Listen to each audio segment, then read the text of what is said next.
Now, as Ghana reflects on the aftermath of the 2024 polls, many Ghanaians have cited varied reasons for their failure to vote.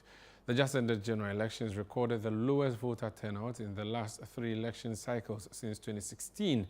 ChannelOne News' Manuel Ayama has been speaking to some apathetic voters and filed this report. Despite the Electoral Commission's optimism of exceeding the 79% voter turnout in the 2020 general elections, Ghana witnessed a significant decline in voter participation in 2024, the lowest turnout recorded since 2016. The National Commission for Civic Education (NCCE) and Global Info Analytics had earlier predicted this trend, especially in regions like Ashanti, Greater Accra, Central and Bono. According to the Coalition of Domestic Election Observers, CODEO projections, Ghana's 2024 general elections recorded a voter turnout of 63.9% compared to 79% in 2020 and 69% in 2016. This highlights shifting voter behavior attributed to factors such as voter apathy and challenges faced during the electoral process.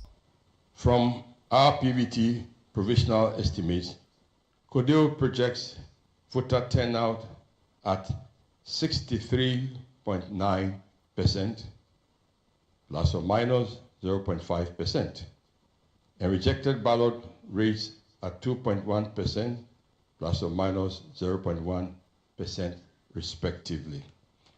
Some disenchanted voters shared their reasons for not participating in the 2024 polls. I do have a voter's ID.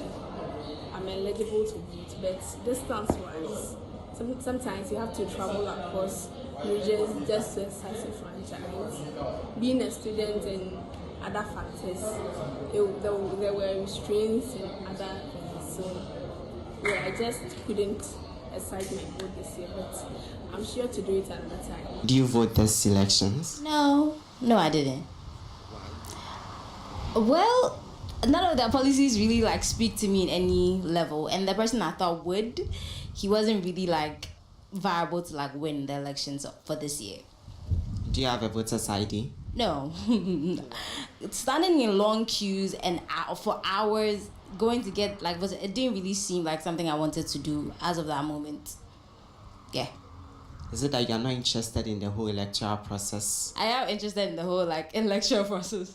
The only problem is I can't go stand in a long queue to vote. And I feel like it should be electronic or something because I can't do all of that. For the outgoing New Patriotic Party NPP government, which lost the elections, the low voter turnout among its supporters was a significant factor in its defeat. Meanwhile, for the National Democratic Congress, it attributes its victory to a rejection of the NPP government rather than voter apathy. It is actually a repudiation of Akufo-Addo and Bawumia. Look at his own backyard in the northeast, 3-3, split in the middle. He couldn't even deliver his own region. I mean, 100,000 We won extra. all the seats in Upper East, in Upper West, in the Savannah region, in Northeast, we've split with them.